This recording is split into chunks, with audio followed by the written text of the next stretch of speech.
سنو، کان کھول کر سنو.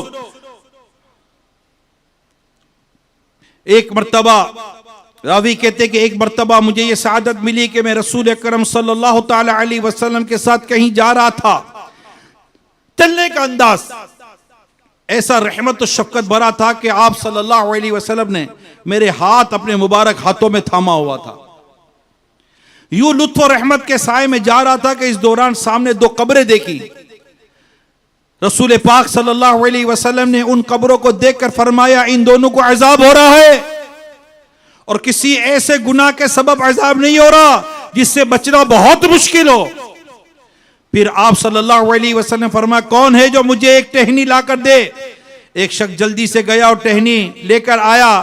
آپ صلی اللہ علیہ وسلم اس ٹہنی کے دو ٹکڑے کیے اور دونوں قبروں پر ایک ایک ٹکڑا رکھ دیا. پھر فرمایا یہ جب تک تر رہیں گی ان پر عذاب میں کمی رہے گی. آپ صلی اللہ علیہ وسلم نے یہ بھی فرمایا کہ ان دونوں کو غیبت کرنے اور پیشاب کے چھینٹوں سے نہ بچنے کے سبب عذاب ہو رہا ہے. ارشاد فرمایا اوپر کہ ایسے گناہ کے سبب عذاب نہیں ہو رہا کہ جس سے بچنا مشکل ہو. یعنی پیشاب کے چھینٹوں سے بچا جا سکتا تھا، غیبت سے بچا جا سکتا تھا، بچے نہیں. اور اب تو کھڑے کھڑے پیشاب کرنے کا باقاعدہ کلچر ہے.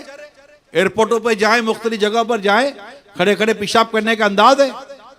غیر مسلم تو کر ہی رہے یہ سارے کام. بدقسمتی یہ کہ مسلمان بھی ان کاموں میں پڑ گیا.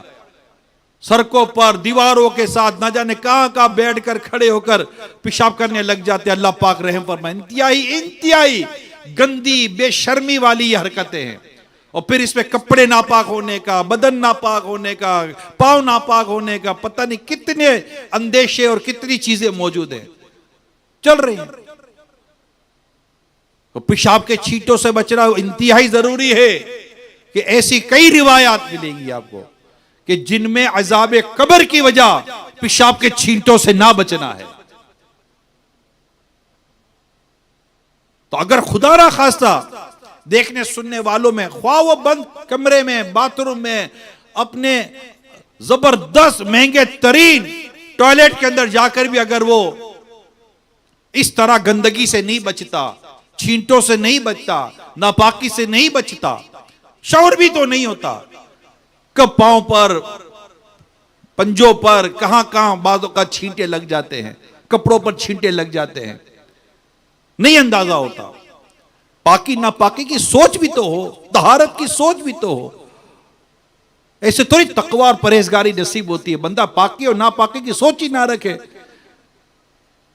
پتہ بھی ہے کہ یہ ناپاک ہے، پھر بھی بولتا ہے نہیں کوئی پرواہ نہیں. کیوں پرواہ نہیں ہے تمہیں یار؟ تمہیں پاکی ناپاکی کا ہوش نہیں؟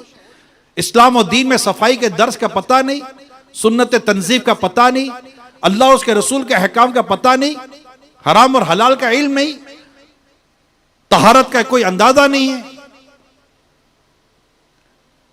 یہ میرے پیارے اسلامی بھائیوں، جس عذاب قبر کا یہاں ذکر ہوا، دو سبب بیان ہوئے. نمبر ایک، غیبت سے نہیں بچتا تھا. نمبر دو، پیشاب کے چھینٹوں سے نہیں بچتا تھا. اللہ پاک ہمیں غیبت سے بچنے کی بھی توفیق عطا فرمائے کہ غیبت حرام اور جہنم میں لے جانے والا کام ہے. منہ بھر بھر کر غیبتیں کرتے یار. ایک اور میں آپ کو حدیث سناؤں. اللہ پاک ہمیں غیبتوں سے بچائے، چغلیوں سے بچائے، تہمتوں سے بچائے. حضرت قتادہ رضی اللہ تعالیٰ عنہ فرماتے ہیں ہمیں بتایا گیا ہے کہ عذاب قبر کو 3 حصوں میں تقسیم کیا گیا ہے. عذاب قبر کو 3 حصوں میں تقسیم کیا گیا ہے. 1/3 عذاب غیبت کی وجہ سے، 1/3 عذاب چغلی کی وجہ سے، اور 1/3 عذاب پیشاب کے چھینٹوں سے خود کو نہ بچانے کی وجہ سے ہوتا ہے.